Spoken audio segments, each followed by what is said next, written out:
Et sous les applaudissements encore plus forts, nous avons le président M. Abdoulaye Doussa, président de la Renaissance républicaine sénégalaise.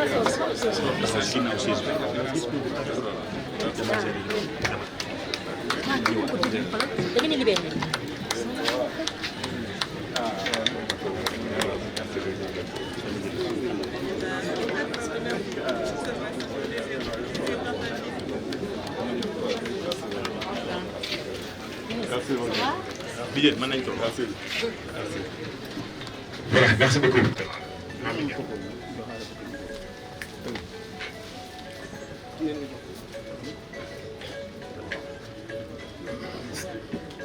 Voilà, merci beaucoup.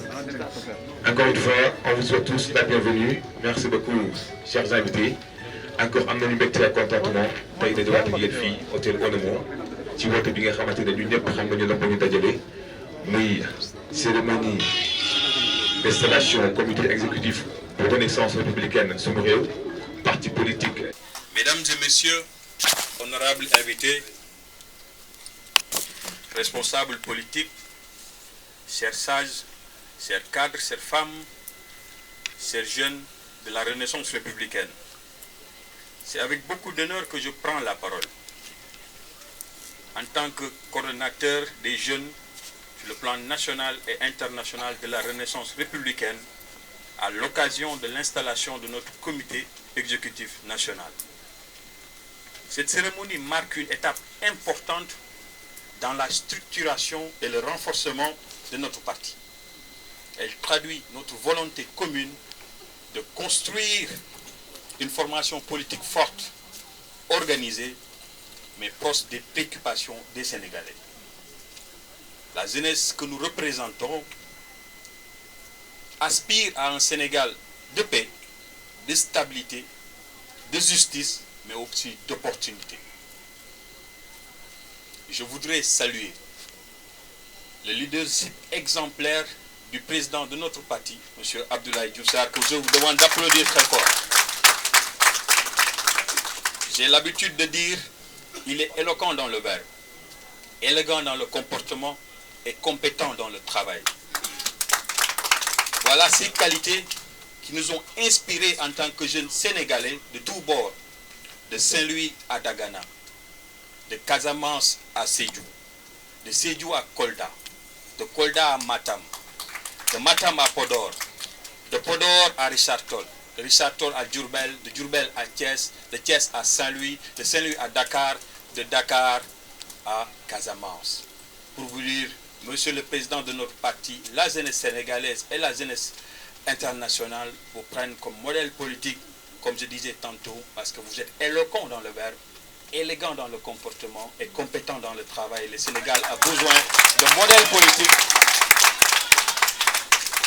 Le Sénégal a besoin de modèles politiques capables d'inspirer cette jeunesse qui est l'avenir.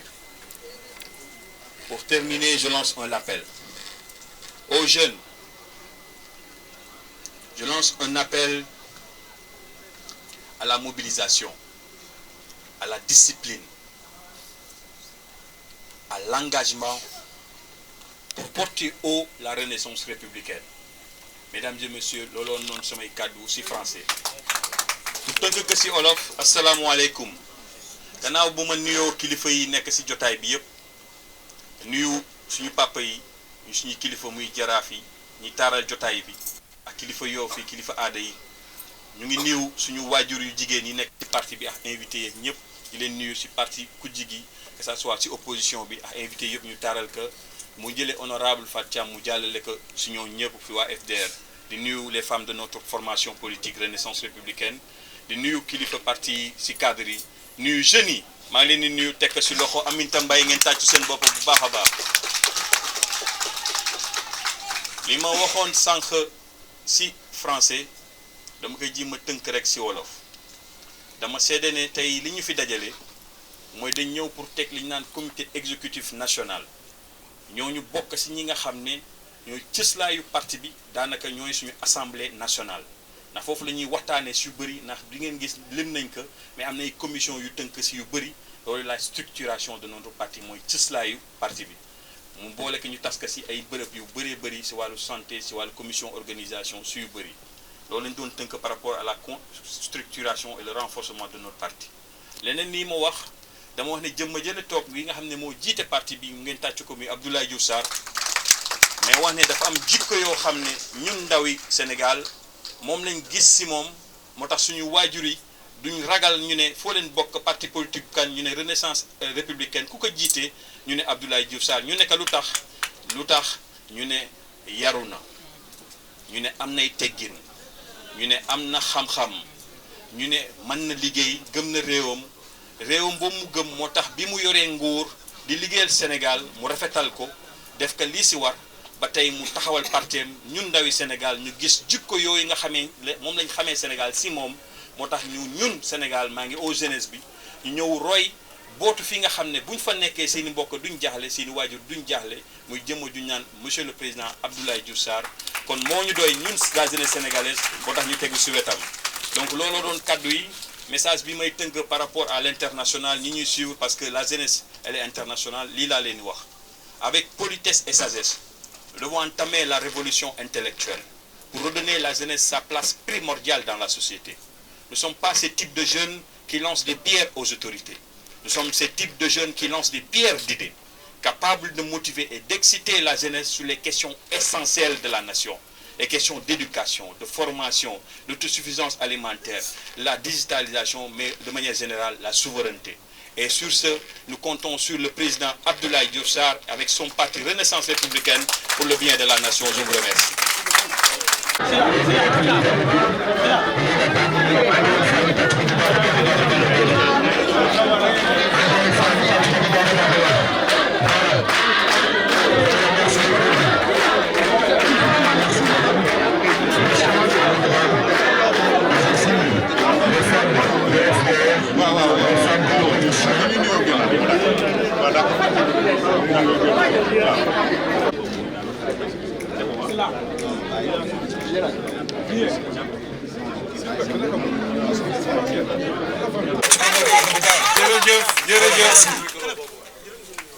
jërëjëf le frère Abdoulaye Diouf Sarr pour ni ñu sagale ci xew-xew bii nga xam ni yëkkati nga ko jëmale ko ci askan wi yëpp may nuyu ñi fi toog ñëpp di beral nuyu naturellement le ministre Serigne Mbacké Ndiaye gis naa ko gis tuuti waaye xarit la kóllëre la xam naa ni it li nekk seen diggante ndax bariwul ma ñëw fekk la fenn te gisuma ko sa wet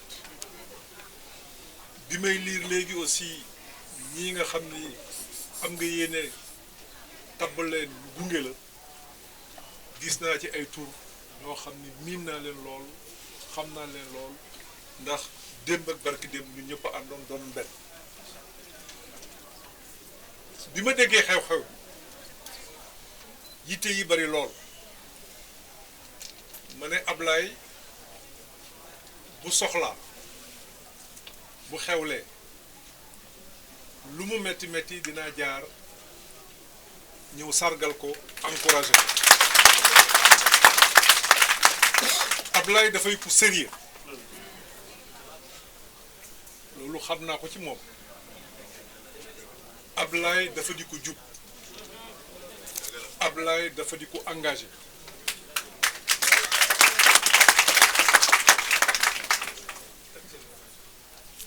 daje nañu ci administration di liggéey li ko jiitu sax xamoon naa ko nekk na nit ci langue politique fii ci Ndakaaru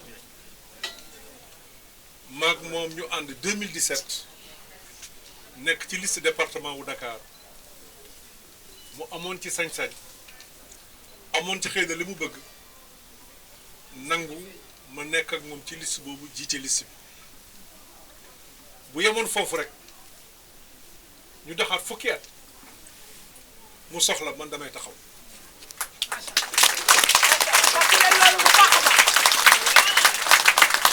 mais yemul foofu 2019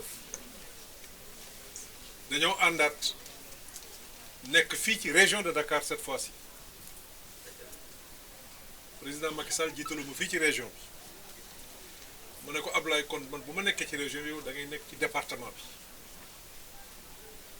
bi ñuy liggéey en toute intelligence alalam dooleem ak ki mbokkam yëpp am di jàmmam yëpp mu mobiliser leen ànd ak ñoom ba yàlla may ñu foofu ndam kon bu ñu tàmbale woon 2019 it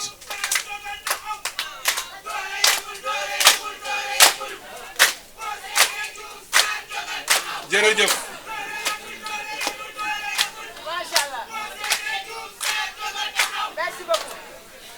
bu yemoon it foofu bu soxlaa tey war naa taxaw ñu dem ba 2022 ñu jëm ci ay élections municipales d'abord ñu jiital ko fii ci Ndakaaru boobu it coow li bari woon na lool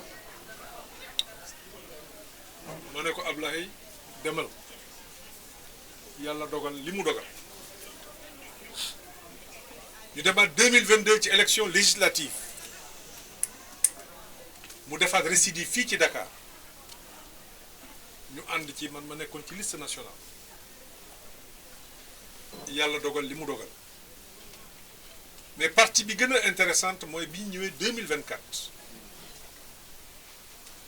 mu bëgg ma bëgg am droit outil man ma am droit outil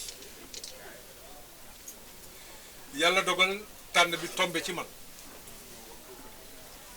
bokk na ci ñi njëkk a wax ne man de bëggoon naa bu ma sañoon man la ñuy tànn waaye buñ la tànnee ànd na ak yow kon raison yi tax bu Ablaye xewle ma war a taxaw am na yu ma ci jukki tuuti may ñaan yàlla nag nekk gor ni moom ma waroon ko gis nag fan yi passé ndax waroon nañ toog waxtaan ndax réew mi amuñu beneen pexe lu dul waxtaanee ko réew mi amuñu beneen pexe lu dul fexe nekk benn réew mi amuñu beneen pexe bu dul juboo ku nekk nag fa nga war a nekk nga nekk fa mën nañu bañ a bokk xalaat mën nañu bañ a bokk gis-gis waaye mënuñoo séddoo réew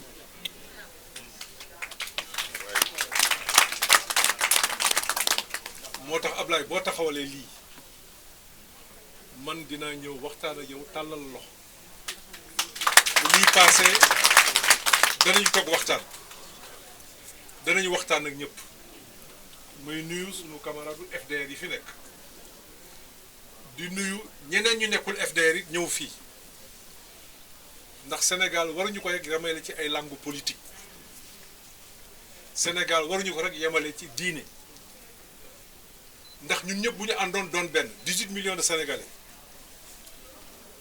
du tax liggéey bi ñu war a liggéey ci réew mi jeex bu ñu xàjjaloo nag kon day gën a yeex bu ñu xàjjaloo kon day gën a metti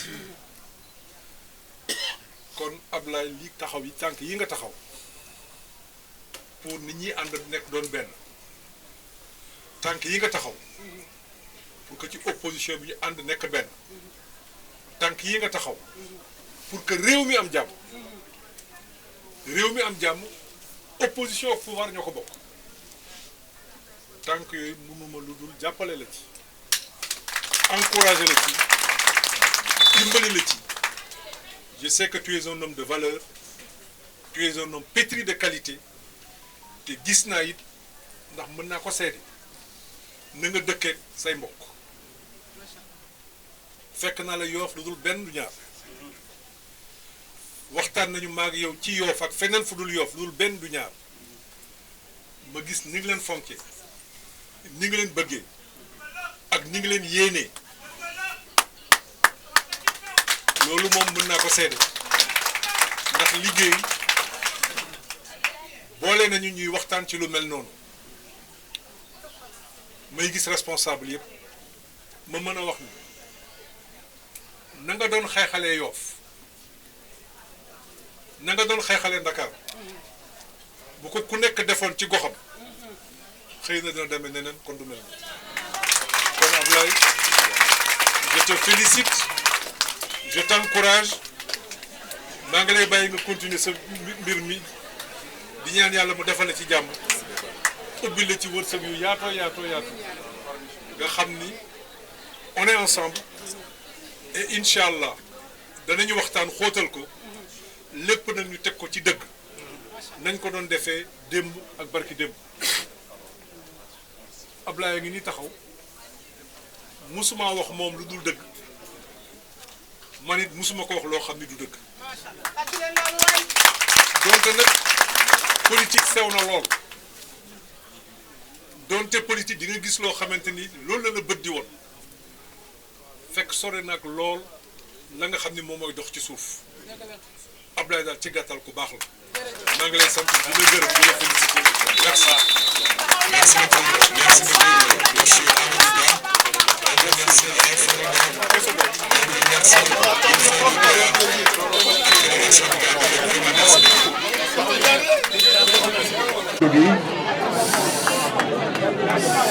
samay kilifa parce que awma droit yéeki kàddu Yoff teew fi ñëw gunge ma jiite ci beroom Yoff ba banque xaas yi nekk ci Yoff yépp ñëw gunge ma toog man fii wettali ma parce que gëm naa ne réew mi mu ne fi ñu nekk ni dafa baax boo fi nekkee ndaw nga am ñuñ la ragale walla ñuñ la ruse bon nag sama dëkk ñoo fi ñëw kilifa yi ñëw gunge ma pencum Yoff ñëw teew Assane wax na ko léegi kële toog muy ndey ji réew Jibril Mbeng mën naa wax ne ndomb gi mu takk mën naa ko takk bon bu dee pencum lébu kilifa yi teew ëpp na ma yëkki sama kàddu te ñoom joxuñu ma ndigal ba pare bu doon Kajoor ga ma dëkk sa pencum riso bu ma laa wax ku fa takk ndombo gi xamante ne moom la Déthié fu njoogu takkoon dana wax ba pare may door wax moom la waykat bi way léegi bon nag damay jox kàddu ki xamante ne mën na waxal kilifa Yoff muy président APEXI Serigne Mbaye Diène bu waxee ba pare nag mu wóor ma ne jot naa ndigalu Yoff pour mën a yëkki kàddu wax ak réew mi wax ak Ndakaaru wax ak Renaissance républicaine. Monsieur le Président, je vous donne la parole. jërëjëf aouzu billahi min asheytaani rajim bismillahi rahmaani rahim la hawla wala quwwata illa bilal azim ñu ngi nuyu kilifa fi daje yëpp ak mbooloom góor ak jigéen ñi fi daje dama toog yëg ne lu rëy moo am tey ci wàllu histoire ndax kii di sunu doom di Abdoulaye Diouf Sarr mu ngi taxaw ci rampe bi nga xamee ne di labat li nga xamee ne moo gën a rëy ci dëkk bi mooy fexe ba bokk ci làng ak ñiy xëccoo réew mi loolu nag dafa laaj ñu sargal ko ci waaye itam ñu ñaanal ko ci ñaan ci baatin ak ñaan ci zahir tey nag ngeen di lancer comité exécutif national Jaraaf Pédar in war na see def ak ñaan ab déet maa ngi yëg fi sama kàddu si turu kilifa yi aada yi fi toog yëpp man dëkk ñu ngi ma dàkkatale président APEXI nekkuma naam ci politique looloo tax ma ne ñeme naa ñëw ndax kenn du ne damay ñëw di farfarloo encore que nag am na laa gis am na farfarloo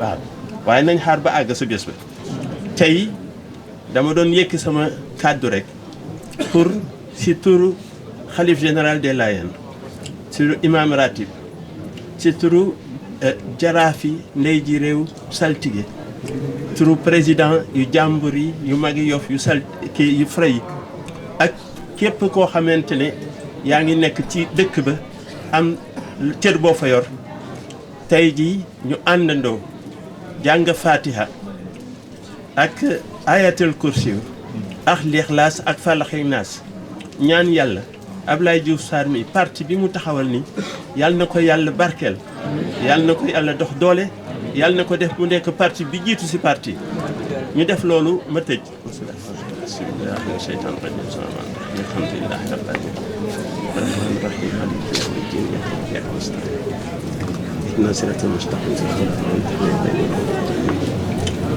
allahu la ilaha illa huwa al-hayyul qayyum la ta'khudhuhu sinatun wa la nawm له ما في السماوات وما في الأرض من ذا الذي يشفع إلا بإذنه يعلم ما فهم ولا يحيطون بشيء إلا بما شاء وسع كرسيه السماوات والأرض ولا يؤوده حفظهما قل هو الله أحد الله الصمد لم يلد ولم يولد ولم يكن له كفوا أحد قل أعوذ برب الفلق من شر ما خلق من شر غاسق أعوذ برب الناس مالك الناس إله الناس اللهم صل على سيدنا محمد الفاتح لما أغلق والخاتم لما سبق ناصر الحق بالحق والهادي إلى صراطك المستقيم على آله حق خير الدارس إن الله وملائكته يصلون على النبي يا أيها الذين آمنوا صلوا عليه وسلموا تسليما صلى الله تعالى عليه وآله وصحبه وسلم تسليما سبحان ربك رب العزة عما يصفون وسلام على المرسلين والحمد لله رب العالمين.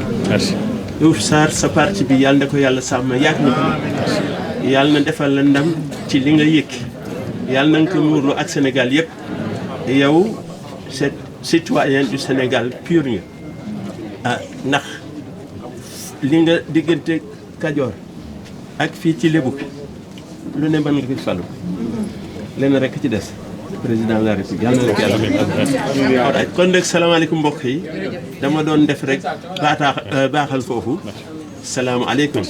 good night.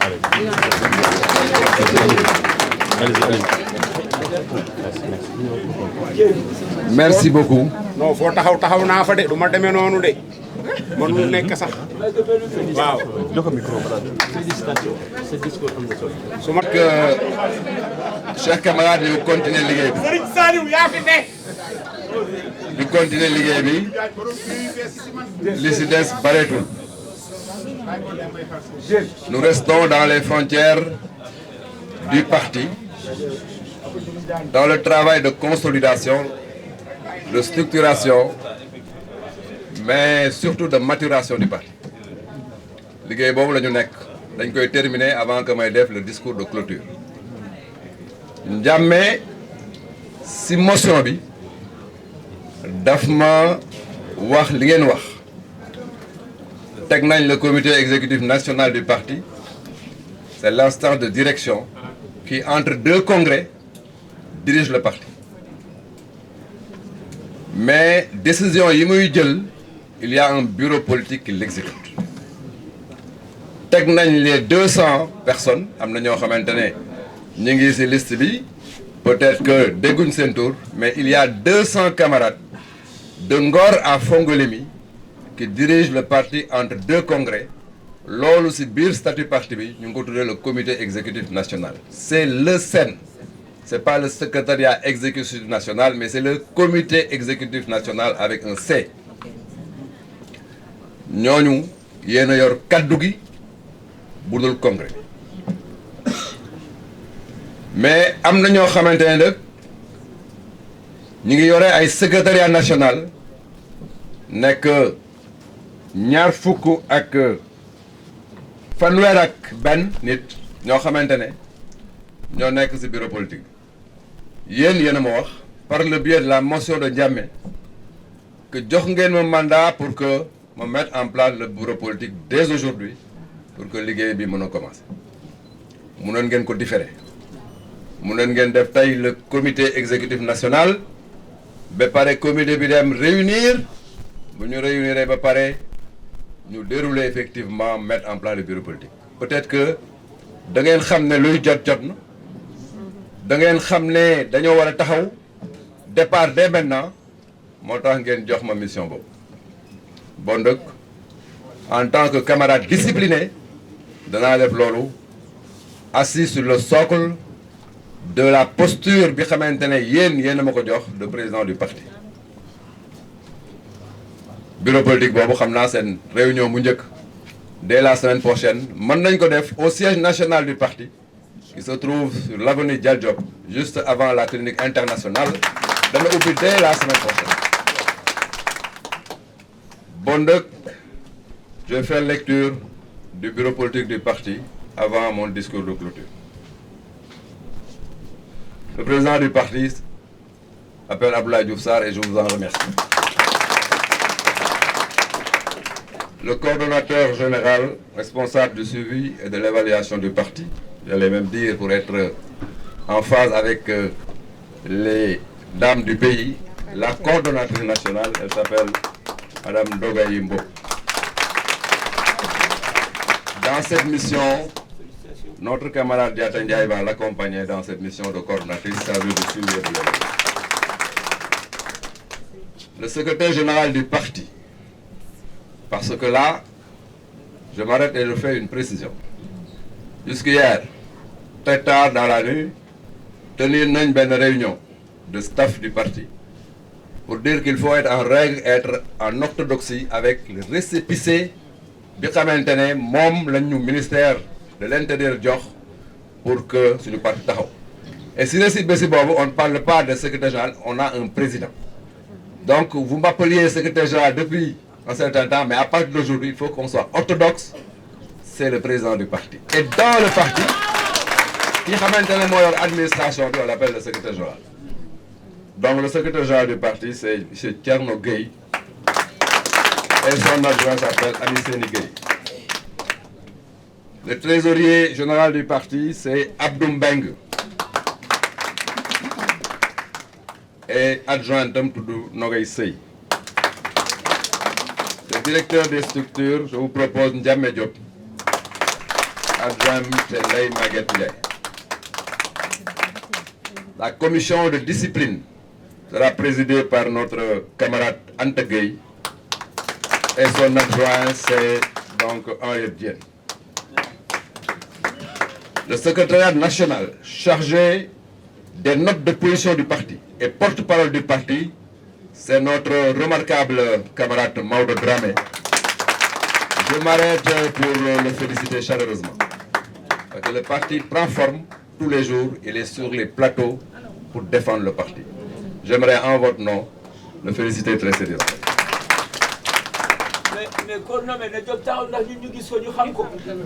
Le secrétariat national chargé de la communication et du marketing, c'est Ibrahim Djong du Gazou. Et il est secondé par notre camarade Souleymane Sarr. Le secrétariat national chargé de la jeunesse, c'est notre camarade Ibrahim Silla. Il est secondé par notre camarade Boubacar Bass de Djilor. Le secrétariat national chargé du comité scientifique du parti est présidé par l'éminent professeur à médecine, professeur Aboussi. Et il est secondé par le professeur Massamba Silla de l'université Elhadji Ibrahima Niass de Paris. Le coordonnateur chargé des cadres, c'est notre camarade Youssoufa Thiaw. Et il est secondé par le docteur Ami Gaye, pharmacienne à l'agence pharmaceutique du Sénégal. Le secrétaire national chargé des études et du programme du parti, c'est notre camarade Medoun Silla. Il est secondé par notre camarade Aya Aram Thiaw. Le comité d'orientation et de veille stratégique du parti est présidé par notre camarade Tenguele Ba de Ziguinchor. Et il est secondé par notre camarade Kouragnan.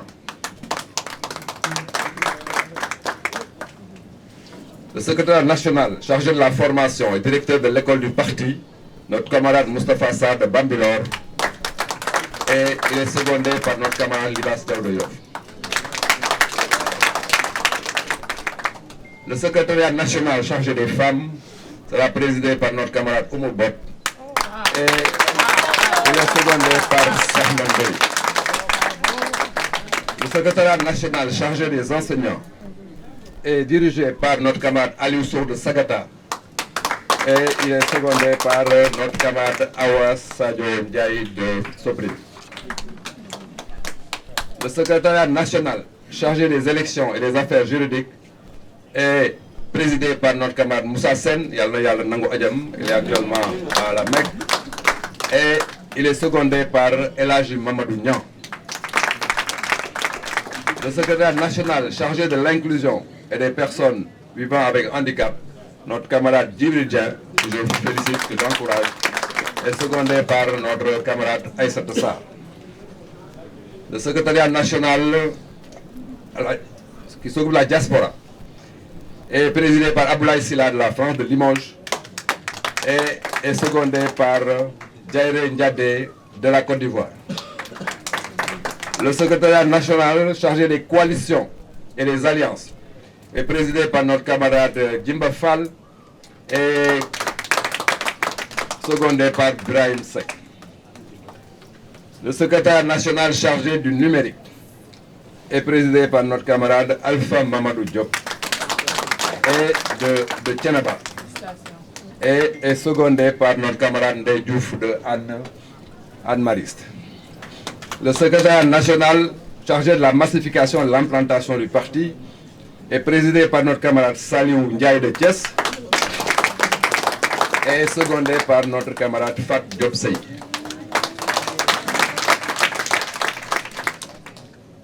La chambre des élus du parti est présidée par notre camarade Ibrahim Kéré, premier adjoint au maire de Dinguiraï, et est secondé par Ismaïla Loum, qui est le directeur de cabinet de la commune de... Votre commune, Ismaïla? De Bogal. Bogal, c'est dans le Sédhiou. Hein? Le secrétaire national chargé de l'organisation et de la logistique est présidé par notre camarade Konyembeng et secondé par Papo Ousmane Ndiaye.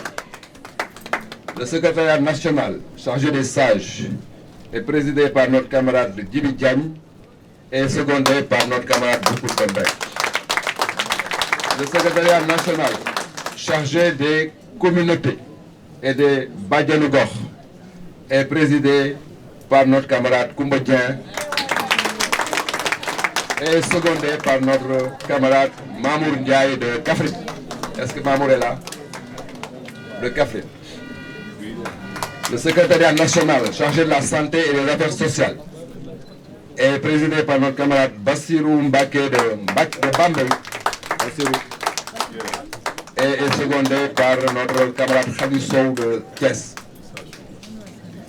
Le secrétaire national chargé du financement et de la formation des groupements est présidé par notre camarade Ndiobo Diagne de Cambérène et est secondé par notre camarade Fatoumata Gueye. Le coordonnateur des élèves et étudiants du parti, c'est M. Ousmane Sek de Yen, est présidé par M. Ibrahima et secondé par M. Ibrahima Diongo Doyof. Voilà donc les membres du bureau politique du parti que je vous propose. Je soumets ça à votre approbation par acclamation.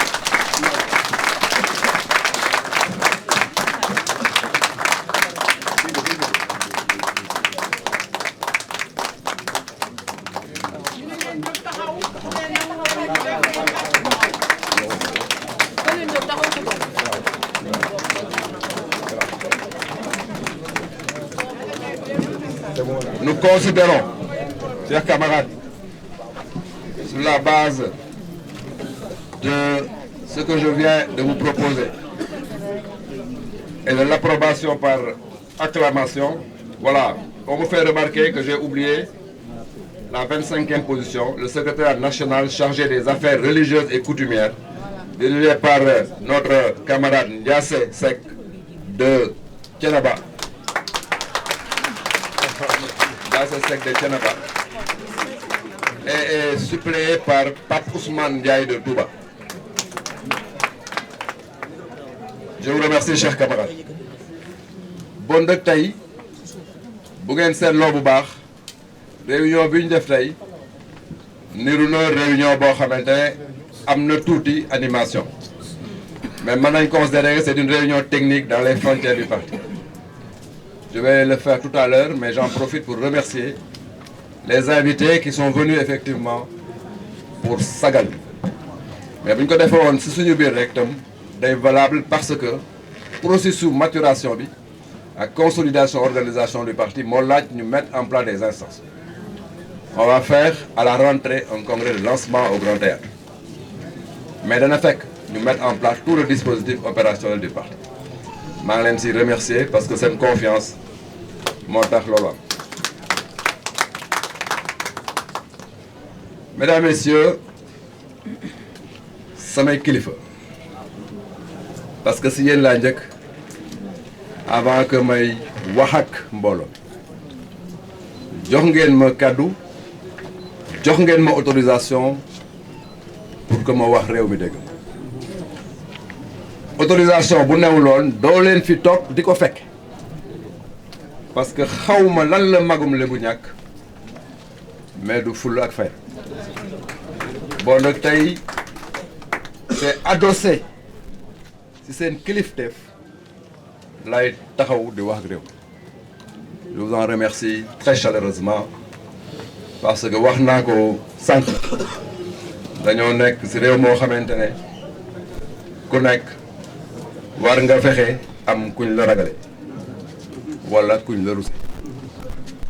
gëm naa ne fële ci Yoff ñàkkuma ko parce que ñëw ngeen teew li xamante ne moom laay def tey. Mesdames, Messieurs, chers invités, chères sœurs de FDR, ma famille naturelle, chers camarades membres de la Renaissance républicaine, chers compatriotes, c'est avec une profonde émotion et un sens de responsabilité que je prends la parole en ce jour solennel d'installation du comité exécutif national de notre parti, la Renaissance républicaine. Cette cérémonie n'est pas un simple rendez-vous politique. C'est plus que ça. Elle marque le début d'un engagement renouvelé au service de notre pays, le Sénégal,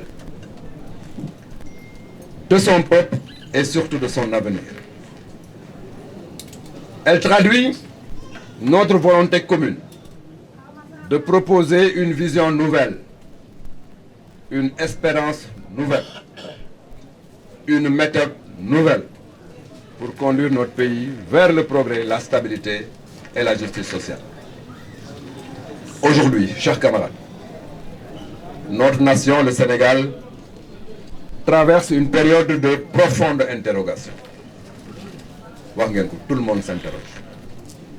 Le pays est aujourd'hui suspendu quelque part, mais quelque part où il n'y a que de l'inquiétude. Les Sénégalais et les Sénégalaises aspirent à davantage de sérénité, d'équité, de compétence dans la gestion publique et surtout à une gouvernance qui place l'intérêt national au-dessus de toutes les autres considérations. C'est pourquoi nous, de Renaissance républicaine, nous affirmons avec force qu'une nouvelle voie est possible. Mieux encore, elle est aujourd'hui la seule véritable alternative pour notre pays. Le Sénégal ne peut plus rester enfermé dans des oppositions permanentes et dans un duel au sommet des institutions qui détournent l'attention des véritables préoccupations de nos citoyens. je pense qu'il est temps de sonner la fin de la récréation. Ainsi, malgré l'ampleur de la tâche et les responsabilités qu'elle impose, j'accepte avec vous d'incarner cette nouvelle voie et de mettre au service du Sénégal notre énergie pour la mise en œuvre d'une véritable alternative. Cette voie que nous proposons, chers camarades, sera avant tout une entreprise de construction nationale avec les Sénégalaises et avec les Sénégalais d'abord. Une œuvre collective fondée sur l'écoute, le dialogue, le rassemblement et la participation de toutes les forces vives de la nation. C'est dans cet esprit, mes chers camarades, que je lance un appel solennel aux intellectuels et aux cadres. Ce n'est pas possible et ce n'est pas normal que cela puisse ressembler à une démission des intellectuels et des cadres de ce pays. Ce n'est pas juste. Je lance un appel aux intellectuels et aux cadres, à la jeunesse, aux femmes, aux travailleurs, aux acteurs culturels et économiques, bref, à tout le peuple sénégalais, à nous rejoindre massivement pour bâtir ensemble un Sénégal réconcilié avec lui-même et résolument tourné vers l'avenir. Mes chers camarades de la Renaissance républicaine, parce qu'il s'agit de vous, il s'agit de nous. Je vous le rappelle, nous sommes dans les frontières de notre parti, nous sommes censés être en interne.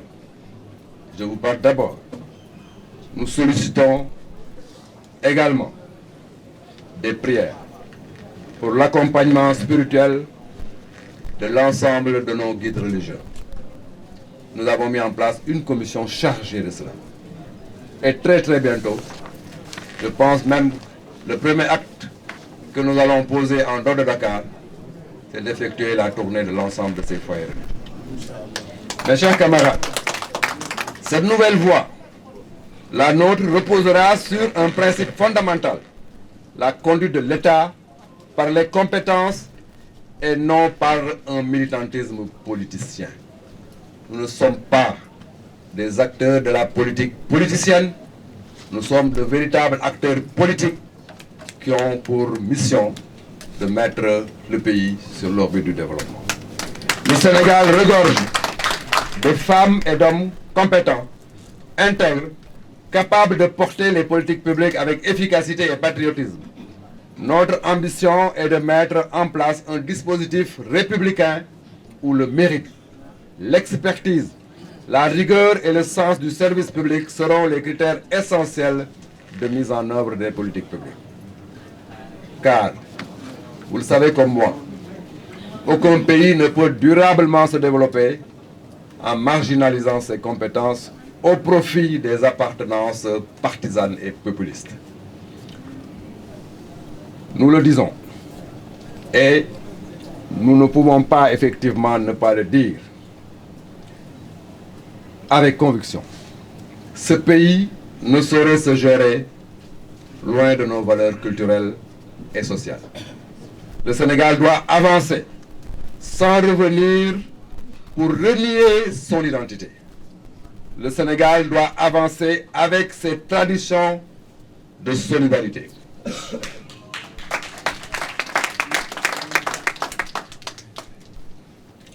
Le Sénégal doit avancer avec ses traditions de solidarité. Le Sénégal doit avancer avec ses traditions de respect. Le Sénégal doit avancer avec ses traditions de dignité et de dialogue. Notre projet politique à nous sera profondément enraciné dans les réalités sénégalaises et dans les aspirations authentiques de notre peuple. Mesdames, Messieurs, chers amis, la Renaissance républicaine doit être une force d'unité, d'espérance et de transformation. Le comité exécutif national qui s'installe aujourd'hui porte donc une mission historique, organiser, mobiliser et préparer l'alternative crédible que les Sénégalais attendent. Nous ne le ferons pas seuls.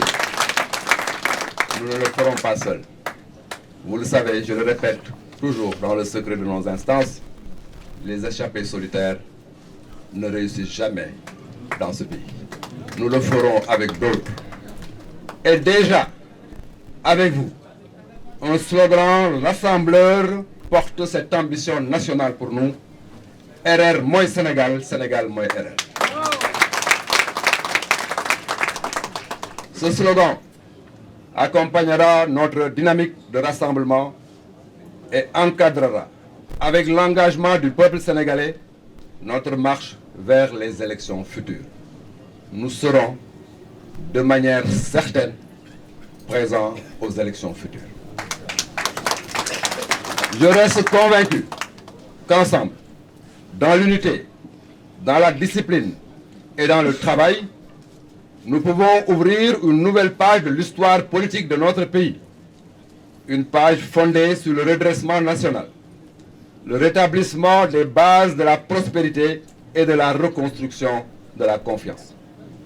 Nous prenons ici et maintenant l'engagement ferme de faire face avec responsabilité à la crise de la dette, de relancer vigoureusement l'investissement public productif et de rétablir durablement la confiance du secteur privé afin de créer de la richesse, de l'emploi et des opportunités pour notre jeunesse.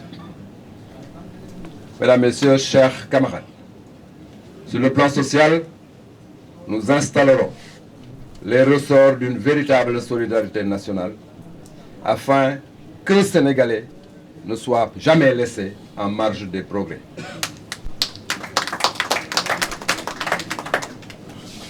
Mesdames, Messieurs, chers amis, et dans un monde marqué par les tensions, les incertitudes et le dilettement progressif des mécanismes du multilatéralisme, vous m'excuserez, je m'arrête à cet instant même pour souhaiter bonne chance à mon ami et frère le président Macky Sall pour son élection au secrétaire national, comme secrétaire général des Nations Unies.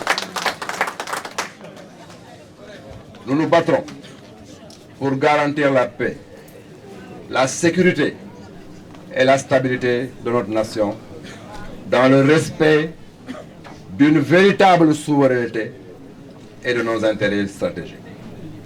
À vous, militants de la Renaissance républicaine, je vous dis, l'heure n'est plus à l'attente. L'heure est à la mobilisation. Portez ce message dans chaque quartier, dans chaque village, dans chaque commune et dans chaque foyer. Allez convaincre, allez rassembler, allez redonner espoir au peuple sénégalais.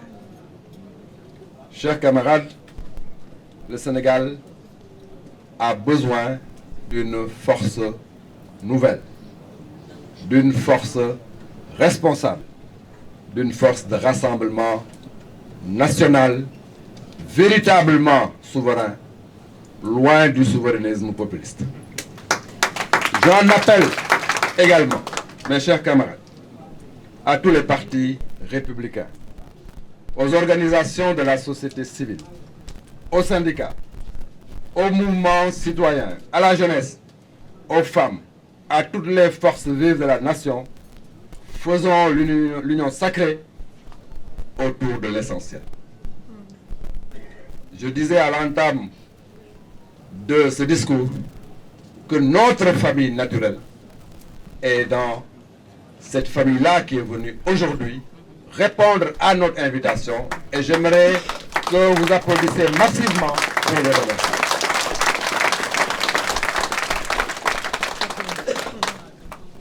Mettons de côté les divisions stériles et les intérêts particuliers pour répondre ensemble aux attentes profondes du peuple sénégalais. Le Sénégal nous appelle, le peuple nous regarde, l'histoire nous attend. Nous ne pouvons pas nous dérober face à nos responsabilités. Ensemble, levons-nous pour bâtir le Sénégal de justice, de travail, de paix et de prospérité. Vive la Renaissance républicaine, vive l'unité nationale, vive le Sénégal. Je vous remercie de votre attention.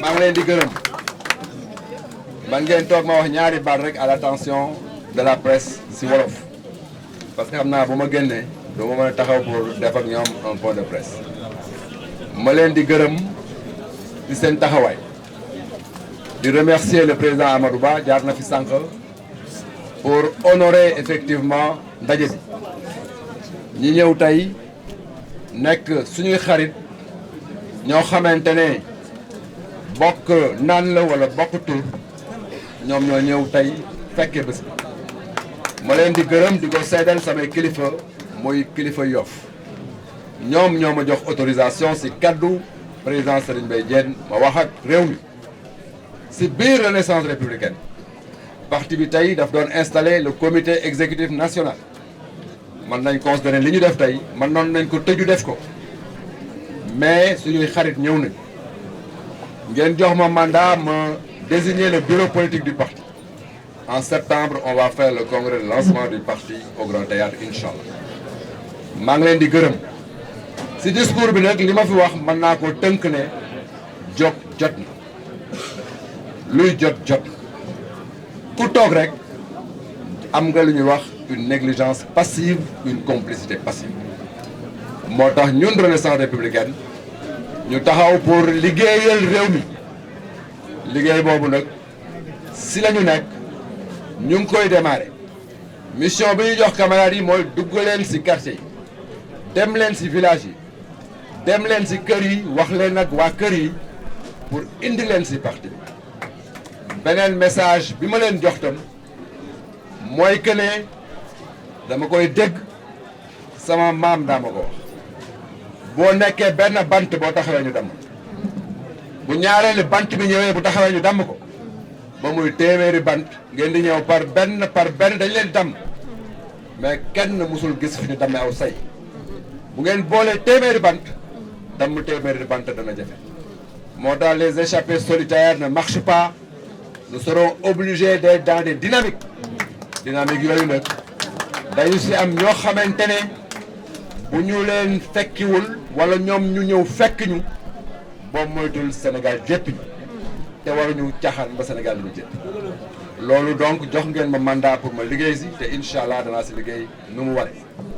li ñu intérêt rek mooy Sénégal bu am koom Sénégal boo xamante ne politique publique ay experts ñoo ko yore Sénégal boo xamante ne politicien u mbedd dafay jóge Sénégal boo xamante ne dañ koy wéer foo xamante ne day indi effectivement njëriñ ak prospérité bu réew mais prospérité nag warul bàyyi néew ji doole si biti dañoo war a jàppalante loolu moo tax si suñu programme la prospérité dafa nekk mais la solidarité aussi daf si am une place très importante prospérité solidarité mënuñ ko def dans un état qui n'est pas un état de droit l'état de droit sera notre socle te gis ngeen li fi xew si fan yi que ne état de droit mi ngi bëgg a tumurante ñun nag nous ferons de l'état de droit une religion dans la politique pour que la prospérité et la solidarité puissent être sauvegardées.